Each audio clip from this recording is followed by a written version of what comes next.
Welcome back to Behind the Business Chat. Every business has a story, and I'm setting out to learn the stories behind some of Chattanooga's most loved businesses. This week, I had the lovely opportunity to speak with Lezli, owner of Carving Rock Kitchen. Carving Rock Kitchen is a fully gluten-free micro bakery located in downtown Chattanooga. There aren't many strictly gluten-free bakery options in the area, so Carving Rock Kitchen really fills that void and has quickly become a pillar of the gluten-free Chattanooga community. And just a little disclaimer, when I filmed this episode is when my camera broke last year, so I had to use my phone, and maybe I'm just judging myself really harshly, but please don't add to it, I guess. But the footage is not the best in my opinion because I had to use my phone and my phone tripod, and it's just like not the best setup. But anyways, I still think it turned out alright, obviously, or I wouldn't be sharing it with you. So without further ado, I'm very excited to be sharing this chat with you as we discuss more about the business and what goes into this gluten-free bakery. Now let's meet Lezli.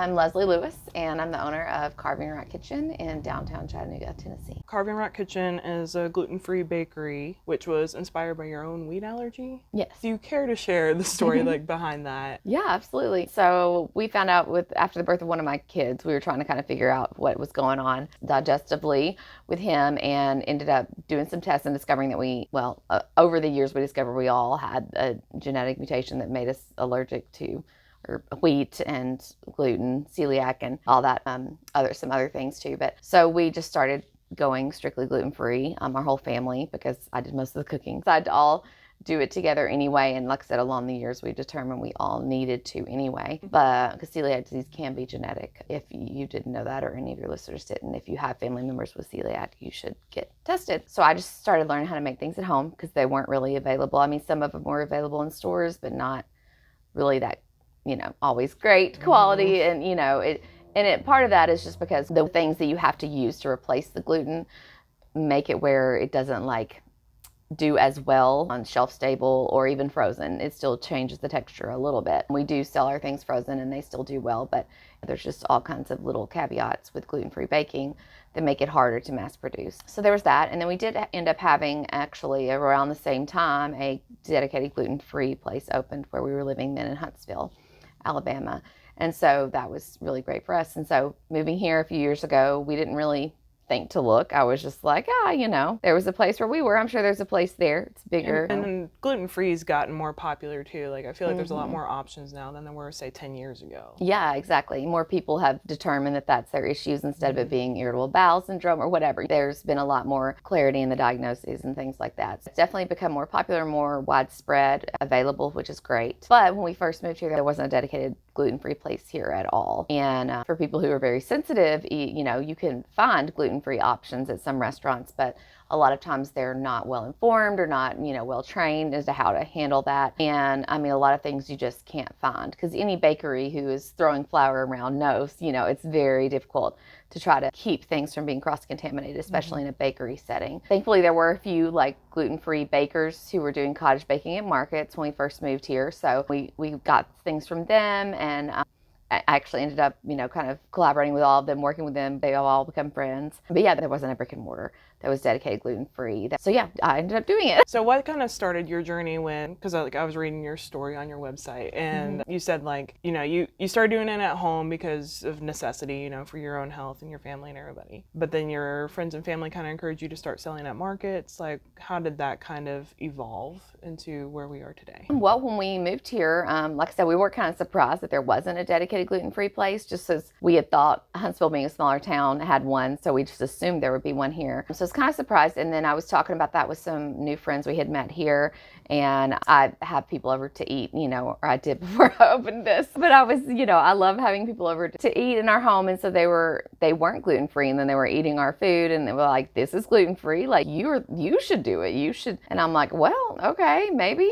So it was just one of those things, but it wasn't something I'd ever really thought about because professionally I started out as a social worker, and then took some time off of that to have kids and homeschool them, and did some nannying on the side then, but I had not ever really planned to open anything like this. Seeing a need, and my friends encouraging me that my food was just as good as regular food and you couldn't even tell that it was gluten-free, I just went for it and started small at the market, and then ended up just seeing a building come available in our neighborhood and ended up working with that landlord for a little bit and, opening there to begin with. And then that all kind of fell apart, but it got us here. So I'm grateful. Yeah, I was seeing like you also had that in your story, how it was like you're open for 7 weeks, and then there was a plumbing issue, and then you had to close, and then thankfully you had already had a Kickstarter started up so that you could upgrade your equipment, but you're able to pivot and change that to be, we need to find a new place. Right. Yeah.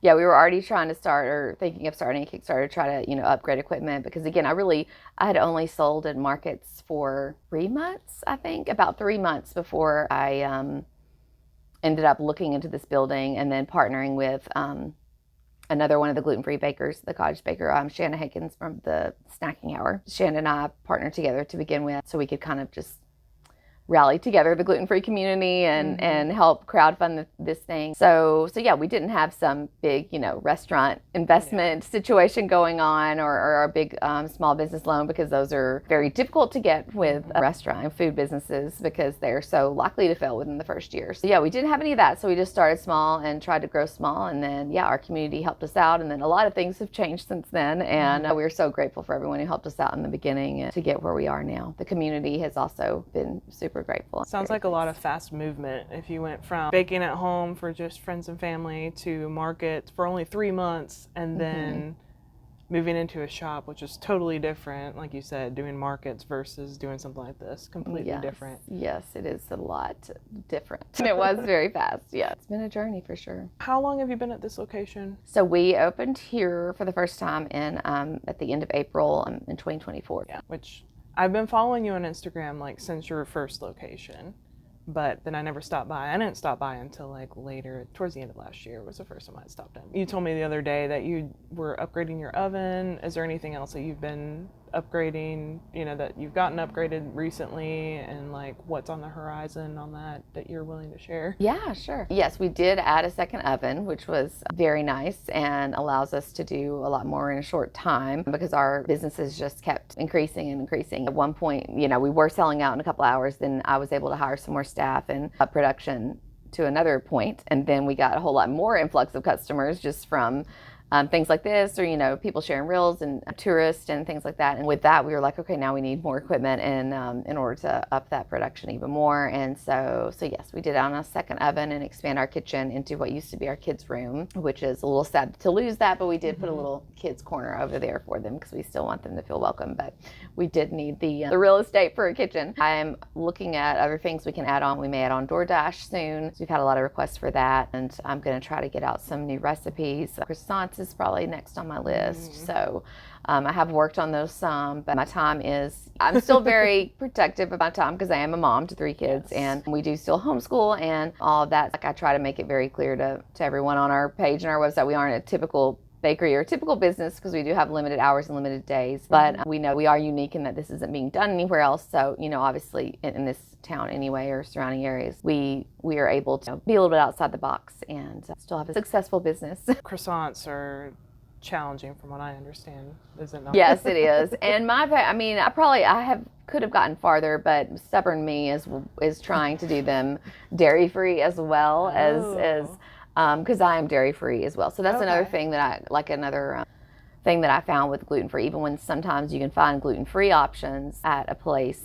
it's usually full of dairy. And so that was another thing we discovered along the way, is that I can't really have a lot of dairy either. And a lot of other people can't either. A lot of times that gluten allergy sometimes is coupled with other allergies like dairy. So I've been trying to work on like the vegan form of it, and that's a lot harder because of the vegan butter just doesn't act the same. Yeah, it does not act the same as regular butter. But so I will probably just go ahead and roll out some regular, full of dairy croissants before I maybe perfect the vegan ones. It is tricky, and who knows what we'll find, but we'll see what happens. So I know your menu kind of rotates and everything. Do you have like staples that you always have? It seems like you always have cinnamon rolls and biscuits. Is everything like those things, are they pretty well staple, or do they also rotate? Like you might have other stuff? In the early days, before I had some extra staff and the extra oven and all that, it was some days I didn't have all of those things. But for now we have gotten to a place where pretty much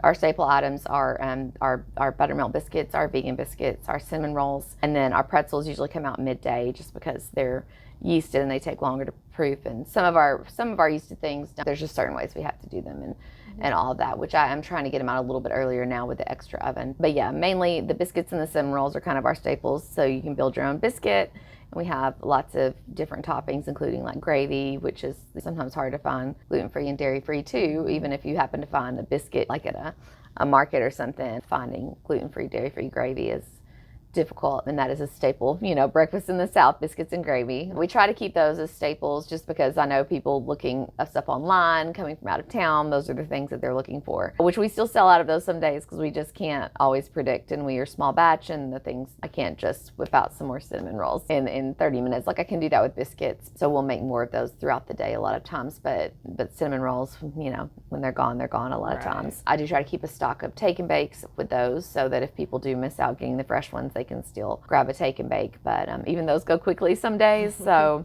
because our cold storage is also kind of limited back there, which is what we'll probably also expand that next. So the take and bake seems to be pretty successful. Yeah, people really like that a lot of times. If they're traveling or if they're from out of town, they'll stock up and buy a whole cooler full of take and bakes to take back home if they don't have a place like this in their hometown. Or people, if they're going to visit family members for the holidays or whatever that are gluten-free, they'll come by and pick up. We had a guy today that picked up 4 of our monkey breads to take to some family that are gluten-free that they're going to visit. I'm not fully, because I'm not gluten-free. I've tried being gluten-free before, but I don't know that I need to be, sort of thing. So I'm like I see the benefits to it when I do, which it's been years since I've actually been gluten-free. Like I see the benefits to it and like less bloating and that sort of thing. But like I'm not like, I don't have like celiac, I don't have as bad symptoms as people who do need to be gluten-free. So with that, I have not, like, I don't know the process of like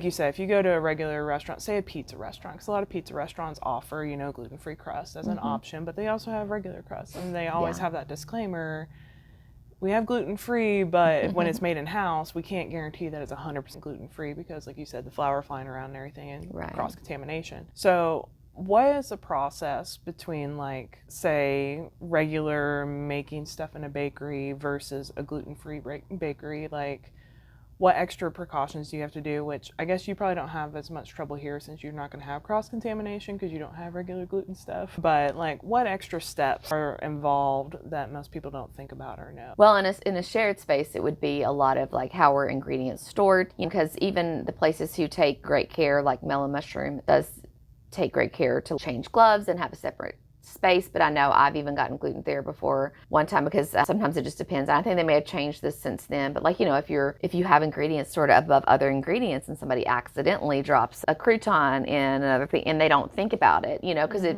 you just don't necessarily think about it, because we even have that disclaimer here for people who may be allergic to eggs, or some people are allergic to meat or dairy, and because we do have those things present. And there's just going to be like times when you may have a oven mitt that touches the oven handle, and so we try to be super careful here, just being aware of allergens. And if someone comes in saying they have a severe allergy, then we will like wipe everything down and make it, separately from an allergen that we have present here. So it is really difficult in an environment like that. You have to ask a lot of questions and kind of just like go based on your feeling. If you feel like the people are... Do you trust that they know how to take care of you versus they're just, trying to appease you? Right, it depends. It depends. I kind of have to go based on just how I feel about it. There's a couple things I'll take, like supplements that I'll take that kind of help if I do get gluten, not necessarily make it not happen, but or not have any effect, but it helps a little bit just in case. Anytime I'm eating out, I'll just do that as a precaution. But even here where we are, flour doesn't enter this building, gluten doesn't enter this building. To my knowledge anyway, we don't allow, people to eat outside food in here. And then also I do check every ingredient that we get is either, gluten-free, and I've checked with the manufacturer if it's not like certified gluten-free. So it's certified gluten-free, it goes through a testing process, but even then there are items that have been recalled due to that. So we still deal with that. I try to keep a watch. There's a couple organizations, Gluten-Free Watchdog is one of them, and I try to keep a watch on there to see if anything's been recalled. The manufacturing side of things, where it can even then still sometimes be cross-contaminated. Most things that are made gluten-free are usually made in a different facility, but then there's times where there are manufacturing plants that will make gluten-free things and then go through a whole cleaning process and then make another thing and then, back and forth like that. So I think that's kind of where sometimes cross-contamination happens in the manufacturing stage, which we can't really control. But just before it even gets here. Right, exactly. So I do try to keep a watch on that and try to only buy from companies that are trusted. So even here, there is the extra steps of just making sure that all the ingredients that I buy are gluten-free, because I obviously don't use wheat flour, but there's other ingredients that we use that could be cross-contaminated at the manufacturing point. We covered what the staples are. What about like seasonal items, rotating items? Like, do you have anything that you do like every season sort of thing? How do you figure out what you're experimenting with next? Like, you're doing the croissants. Is that just based on like, have customers ask for stuff and you're like, yeah, maybe I'll work on that sort of thing? Yeah. I mean, sometimes we do try to, like in the summer, we were trying to come up with like a lighter option, since like biscuits and cinnamon rolls are really heavy comfort food. And sometimes in the summer, people are trying to eat lighter. So we were trying out burritos. We're going to try breakfast burritos, but then our tortillas didn't quite pan out. So we shifted to burrito bowls and did those for a few weeks. But they weren't like selling super popular, so it was just too much prep for us to go through for us to keep those long term. Right now, around the holidays, I'll do holiday cakes. So they're one of the first things I made, because I actually really missed one of my little favorite things around the holidays was like the Christmas tree cakes, from Little Debbie. You can't get those gluten-free, so I made my own version of those gluten-free holiday cakes. So I do those now around the holidays, and a lot of people come in and order those during that time, but they're pretty labor intensive because we don't have any kind of assembly line to produce them. So Plus you're using completely different ingredients, and you're dye-free, soy-free, which I'm sure those have all that stuff in them. Right, yeah, exactly. Yes, we also are dye-free and soy-free, and so yeah, trying to find all those options was tricky, and also trying to work with all those options gets tricky. But people really enjoy the holiday cakes around the holidays. And a lot of times I'll rotate. We'll have cheddar herb biscuits. A lot of times I'll do some scones, cranberry orange scones, things like that. So I try to, those were pretty regular for a while, and then just going through the changes with expansion and new staff and all those things. We haven't gotten out consistently in a while, but we're working to work back up to those things. You mentioned the cheddar herb biscuit. That was what I had when I came last year. Did you like it? It was really good. Yeah, and that's why I was like you said, your friends were saying, like, I was shocked. I'm like, this, like, I can't believe this is gluten-free. Like, I've had some good store-bought gluten-free stuff because they've gotten better about it. But like you said, it's hard to get the shelf life and everything and keep the texture right and all that. So like when you're doing a bakery like this where you're making stuff fresh every day, you can actually accomplish that. Yeah, you can't tell the difference. If you gave me a gluten biscuit and that biscuit and blindfolded me, told me which one, tell me to guess which one was which, I wouldn't be able to tell. Yeah, well, I'm glad to hear that. So you said like the holiday cakes was like one of the things you were missing. Was there anything else you were missing? Because like on the website and your story, that's how you kind of segued into it, was like saying, found out I need to be gluten-free, and I missed all these things that I used to be able to eat that were gluten, that I can't find gluten-free. What else? I guess cinnamon rolls, I'm guessing, would be one of since you do cinnamon rolls. Right. I was scared of yeasted things for a really long time, just because I didn't grow up doing a lot of I did some like cookies and cupcakes and regular food, but I never really, we didn't bake bread or like yeasted things at home. So I was very intimidated by that for a very long time. And then at one point I had a friend who really wanted a cinnamon roll who was also gluten-free, and so we just tried it and it worked. I did some finagling around with the recipe and got my own flour blend going to where I could use like the same flour blend for all my yeasted things. So cinnamon rolls and the pretzels and all of that. So I did a lot of tweaking, figured out how to get it kind of down to a science. And again, there's different kind of styles of cinnamon rolls that people like, as far as like what kind of icing and all of that. And so ours may be a little different than what someone's expecting, but I mean, they're very popular. People seem to really like them. And just that yeasted taste that you really don't get anywhere other than bread. And bread is typically full of gluten. So I was scared of it for a while, but finally went for it and it worked out. So how has that process been of like using, I'm guessing you start with gluten-free recipes, but then you're like tweaking them. And there is, like you said, a science behind it. Like I've tried baking with almond flour and I learned the hard way, flour and almond flour do not equal the same thing. Right. Like you actually have to have a recipe for it. Otherwise it does not turn out. No, exactly. I started, when we first were gluten-free, I found that out the hard way too. I was trying to use coconut flour for everything. And I was like, oh, coconuts are healthy, right? And it was terrible. It was terrible. Like I made some biscuit recipe that was like coconut and flour and like an absurd amount of eggs. And it just tasted like a fluffy egg, and I was like, oh God, this is not a biscuit. And so I was like, we have got to find something better. So yeah, it has definitely been a process over many, many years, and I've done a lot of research, and luckily now there are a lot of bakers out there. I recommend always the Loopy Whisk. She has several cookbooks that are very she puts a lot of the science into her cookbooks and explains how things work and why things are working and how to make your own blends and stuff like that. So I've learned a lot from her as to how to formulate my own blends to the needs that we have here in our shop. Yeah, because I feel like that's the secret, is like understanding how the gluten-free flours work with the other ingredients. Because you can't just change it out with regular flour. No, it's a lot of trial and error, and that can get very expensive, if you're because when I was trying to bake at home, there were times when I would try something and it flopped, and then I just wouldn't try it again for a really long time because it would frustrate me, to waste a whole batch of something. And even more so now. That's why I haven't done a lot of experimenting here recently, just because every time you go to the store, everything's $1 more. And it's like, oh me. But so I do a lot of things, I know because I know how they're going to go. But yeah, I also love to experiment when I can. Yeah, I have a brownie recipe that I found online. It's like some influencer had shared it, and now that's like my go-to. It's the only thing I use almond flour for because the recipe is actually with almond flour. Right, yeah. So it's actually really good. And it doesn't have dairy in it either. It's because you use olive oil instead. So it's olive oil, cocoa powder, I think it's got like 1 egg, and then almond flour, sugar, and that's pretty much all that's in it. Yeah. So it's really good. And of course, you add sea salt on top because you have to have the salt in it since you don't have the butter in there. Right. Oh, that works though. You did the market and all that, and then you got your own space. When did you start incorporating other small businesses? Because I know you sell, have a space for other small businesses to sell their things here. How did that all evolve? Yeah, so we did do that at our original location because we did have a lot more square footage there on the inside, and so we wanted to use it, and it was also like a collaboration, obviously, of other with the snacking hour, and then also originally there was going to be a coffee shop in there from another person in our neighborhood, and then the landlord was going to have some music events and things there and use it as like an event space. So there was a lot going on there, and we also wanted to support the community. Since I had come from the market, I had met a lot of makers and artisans and stuff there, so some of them came from the Brainerd market. I sold some of their stuff in there,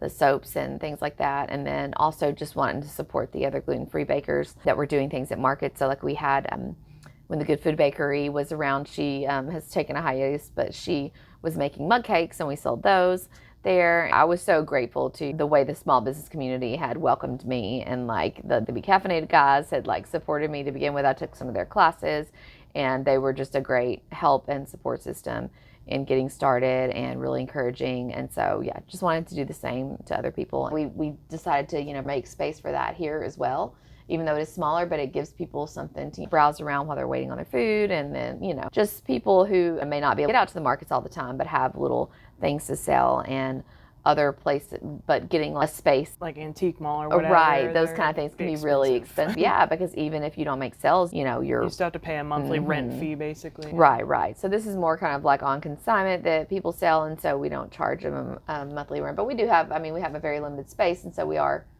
pretty much full now. But yeah, so just a few people in the beginning that wanted to put up their stuff, and along the way we've made a little bit of space for more. Just love this community and wanted to support it as best we could, and use the space to its full potential. What about the community fridge pantry, because that's kind of different than the business? Yeah, so that started out at our original location. It was a standalone building, so we were actually able to have one of their fridges on the side of our building. It was in the Brainerd community, so it was a lot of traffic. It was walking traffic for that, and very needed in that community. It was sad to see that go. We had to leave, and that wasn't an option here, but we did go ahead and put in a dry pantry so that people can still leave things. And also my idea was just, knowing that some people become gluten-free overnight and then they just have all this food that they can't eat. And so some of it may not have even been opened. And so we do welcome people to bring in sealed, food if they're cleaning out their pantries from realizing they need to be gluten-free or whatever. As long as it's sealed, we can keep it in there. People can come and get it for free, or we distribute it to some of the other pantries sometimes around town. I met a friend that heads up the Hope Community Fridge. So we were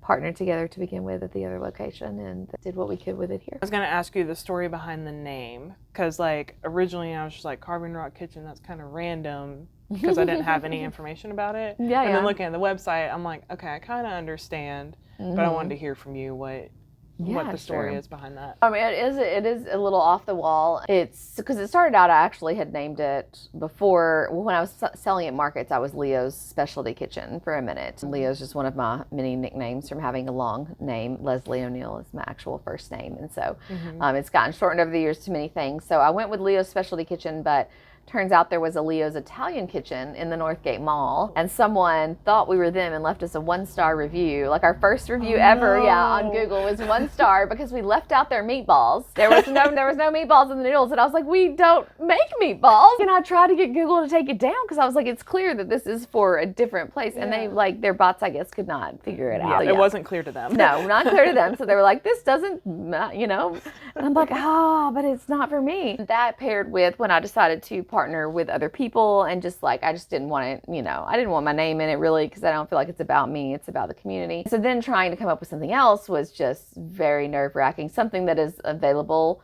as a business name and available as a website and an Instagram handle and a Facebook. So I was like, it's going to have to be something off the wall. My friend Michael Archibald had I was getting another painting from him at the time, and then I had bought this one. He was doing a commission painting for me, and then I had bought this one, and this kind of poem just really spoke to me. This is: I am the water that carves the rock, ever present day by day, some days just a trickle, others a raging storm. My goals are inevitable, for I am the water that carves the rock. That just had really spoke to me kind of through this journey, because I knew that I wasn't going to be able to do things like everyone else does them. Like I wasn't going to be able to just like do what is expected in the business world for a typical business. I wasn't going to be open 7 days a week. I didn't have that capacity. I wasn't going to be able to buy all of the kitchen equipment all at once and have this huge mass producing bakery that people might expect. That just I felt like it kind of gave me license. I can be on some days, I'm going to be at it, and also like I have, my whole family is neurospicy. I intend to hire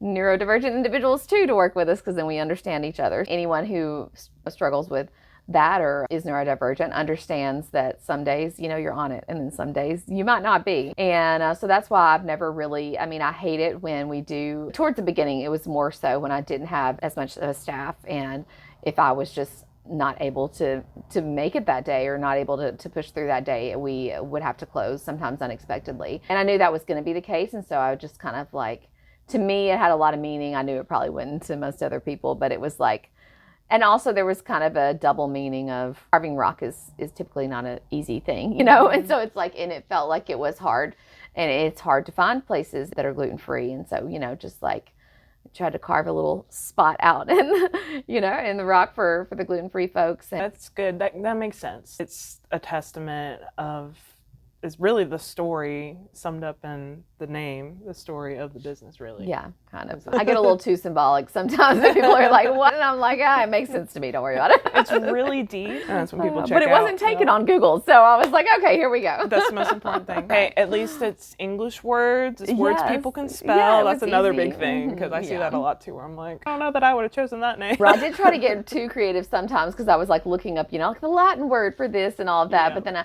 was like, well, I want people to like, I want it to be recognizable and like be able to, not have to figure out how to pronounce it or whatever, just for ease of recognizability. Is that a word? I don't know. There's a word for that. I don't know what it is right now. So we're going to enter the digging deeper segment. Can you tell us about a time when things did not go as planned? Just one time? Or your biggest failure. But yeah. Can you tell us a time about when things did not go as planned? Sounds like you have a story to share. Yeah, there's been a couple involving water. Obviously, the whole thing about the first location was not as planned at all, but I won't go back through that. But then we got here, and we were like, okay, it's already a kitchen. I don't have to which the other place was already a kitchen. There was a lot of renovation in that building that had to happen. So anyway, here it was pretty much ready to move in. We were moving a cabinet. It just, I think probably sleep deprivation, whatever. So part of this wall was put in by the last tenant, so it doesn't have water running through it. And I think we just didn't realize that we were on a part of the wall that did have water. We moved a cabinet and drilled through a water line. And yes, and so we started hearing it, and then we were like, oh God. And so after a few minutes, there was water spewing out on both sides of the wall. Yes, into our microwave and our blender on one side, and just over here into the dining room, and and we had just moved in this place. We didn't even know where the water cutoff was. We assumed there was one in the space. Well, no, there's not. Oh yeah. So he was like, well, you'd have to go to the street and cut it off. And we didn't have a water key with us. And the emergency maintenance man was 30 minutes away. So I was just sure. I was like, okay, well, this is all over. I'm going to have to rebuild the whole building. Everything's over. But luckily, the people next door, one of the employees next door called his dad, and his dad was close, and he ran over a water key and turned the water off. And then just not experiencing anything like that before. There was, plumbing was the issue at the other place, but it was, coming out the wall slowly and not by me just drilling a hole in the water line. So I had not ever seen anything like this happen, and it was very a little traumatic. But from one plumbing issue to another. Right. It was, I was still not over the first, and so it was a little triggering. And so but we got through it. They showed up, and the maintenance guy patched the hole, and he was just, we cleaned up the water. We had to replace a couple spots on the drywall is all. And it really wasn't a big deal. We got it taken care of. And so I've learned now that just, you just pivot and you keep going, and every little bit counts. It was quite... Yeah, that's a scary experience. I can imagine you're probably thinking about those movie scenes where the washing machine keeps running and it's flooding the room. You're probably envisioning that's about to happen here. Right. I was just like, oh yeah, the whole place is going to have to be rebuilt. I've ruined the building. But yeah, cooler has prevailed, and we still made it work. It's been great here. This experience in this space has been wonderful, and we're super grateful. What is your favorite part about what you do? Do you have a favorite task or behind the scenes work that you do? I do love the act of baking and being back there. It's working with my hands is something I do enjoy in my neurodivergence. But by far my favorite part is the customers, and just being able to make someone, we have on a regular basis people are crying or tearing up because they haven't had a biscuit in 20 years, several of them. I can't believe how many people have told me they haven't had a biscuit in 20 years. And it just it breaks my heart because, I was at home making all these things because I was like, well, I'm not going to miss out on this stuff. But everybody doesn't maybe have the time or the schedule or the skill to do that. And so they've just had to resign to not having these things anymore. And food is such a nostalgic thing, and it's a comfort, and it's tied to our memories, the smells and the tastes, bring back memories and things like that. And then just the community that you have sitting around a table sharing a meal. And there's just nothing, I don't think, that can replace that. When you share a meal together with people, it's an experience. And a lot of people can't have that experience at all, even eating over at friends' houses. And that's why we tried to make this kind of homey, but also, cafe-ish, so you could kind of have that experience of sitting in a friend's house and talking to them, chatting with them while also eating, but feeling safe, because, you might not feel safe eating at a friend's house or eating out. A lot of people don't feel safe even if they've asked all the questions and done all the research for that place, because, you still got that level of anxiety that's kind of actually prevents you from digesting your food well and just from enjoying your meal to the fullest capacity. We have several regulars who come in and they've told me they don't eat anywhere else unless it's dedicated, because they're just not willing to take that risk, or they're just so sensitive. I've had some customers who will end up in the hospital if they get even slightly cross-contamination with gluten. Interacting with the customers and having people who come by every week, and this is they've become family to us, and that's definitely my favorite part of the job. So yeah. I'm more introverted and a little bit shy, so all this exploring chat stuff that I do is very out of my comfort zone. Oh, really? Yeah. And so I distincly remember walking in here the first time you actually recognized me from Instagram. You were like, oh, you're exploring chat, and I'm like, how do you know who I am? I feel your pain. It was a struggle for me to be seen. I was like, ooh, can I do this without being seen? And they were like, no. I was like, oh, okay. Okay. But at the same time, I really appreciated that. I was like, oh, someone actually recognized me, you know? Yeah. Like... I remember that was a weird experience for me too when I was recognized like in the wild for the first time. It was actually by one of our artisans now, Soap and Gnome. They are a sweet family and they make all these 3D printed things, and they would come on a regular basis and get the cinnamon rolls, and I was outside the aquarium and they saw me. We like kind of looked at each other because I was like, she looked kind of like another friend of mine, and I was like, then I was like, oh, you recognize me. Oh gosh, you recognize me. And I've had other like, not businesses, but just Instagram followers recognize me too in the weirdest places out in public. You know, they're like, oh, hey, you're exploring chat, aren't you? And I'm like, well, this is awkward because I'm like, I'm not doing exploring chat things right now. You know, you're seeing the real me doing not exploring chat. What I do in my free time, my private life is no longer private. Right, exactly. That is a hard thing to like to come to terms with, and you know, because we're still humans and we're still like, there's probably been people out in public that have seen me snapping my kids. Right. Yeah. I like how social media is pivoting more towards realistic stuff too. Anyways, or at least that's what I hear. And like, one of my friends that I actually met through Instagram, she had actually private messaged me. She had moved here a couple years ago, and she was like looking for friends and someone to hike with and stuff. So I met up with her and hiked with her and everything. We actually became really good friends. And she was actually just telling me the other day, she's like, you know what drew me to you is like how honest and authentic you are. Like you can just tell. And I was like, oh really? Because like sometimes I watch back my videos and I'm like, that seems so fake. Like I feel like I'm really trying too hard. Well, I think people can tell like that the intent is authenticity. They can tell when someone's trying to be authentic and not. And that's why I've always tried to be honest with people. Like, you know, yeah, we're not always going to be on it. And there's going to be times we're sold out of stuff. And there's going to be times when I've, you know, slept through my alarm and we might not have cinnamon rolls out at 10 a.m. And so, you know, but it is what it is. And we're humans and we're not machines. And I've come to find after, you know, over a year of doing this is that you're always going to have those people who expect, you know, what they want to expect and expect you to be a machine. But on the most part, people appreciate meeting another human because they know that they're human, you know? And it's relatable. Right, It's like, yes. okay, like you're not pretending, you're being open and honest, and I can really appreciate, you know, and then it allows them to be open and honest too, and it kind of goes both ways. Yeah, but, absolutely. Yeah, and then there's the customers. I miss customer service. I actually used to do customer service, which is funny because, like I said, being introverted, shy, and everything, if I take one of the, what is it? I can't remember the name of those tests, but they're like those tests that some employers will give you to see like if you your personality sort of thing. And it was like, I did one for, it was one of these restaurants, and they just denied my application because they're like, you didn't score well enough on this test. And I'm like, I worked, my previous job was a restaurant exactly like yours, except for it was family owned and this was a chain, you know? And I'm like, pretty sure I can do this job well. In fact, it's my only experience right now, you know? Right. Yeah, it's funny because I do miss customer service, but it's funny is a lot of my friends will be like, they don't like customer service, and what they don't like are like the mean customers or the grumpy customers or whatever, you know? And I'm like, I don't care, because I'm like, I'll do everything I can to make them happy, and if they just can't be happy, I won't have to see them again because they're never going to come back. You got to do what you got to do. Hope that they find what they're looking for. Exactly. So I just found it funny.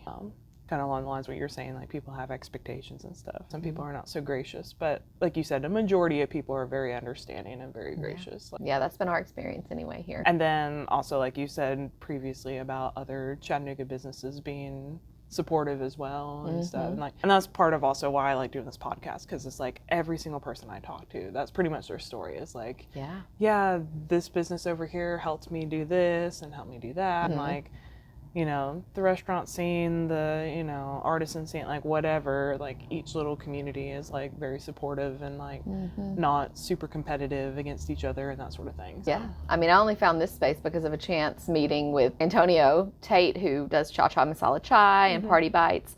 Like he came in to sell us his chai, and then we were having a struggle that day at the other location because our grinder broke. And he's like, I got an extra grinder. I'll just bring you one. And he just brought us a grinder and let us use his espresso grinder. And then when he heard we found out that he'd worked with my brother for years at Steak and Shake. And so we had this connection. And then, it's always a small world. It is. And then he's the one who connected me with the past tenant to this. And I was able to take over the lease from them when everything else that I had found was just completely out of our range. So super, super grateful for all those, little coincidences that, Yeah.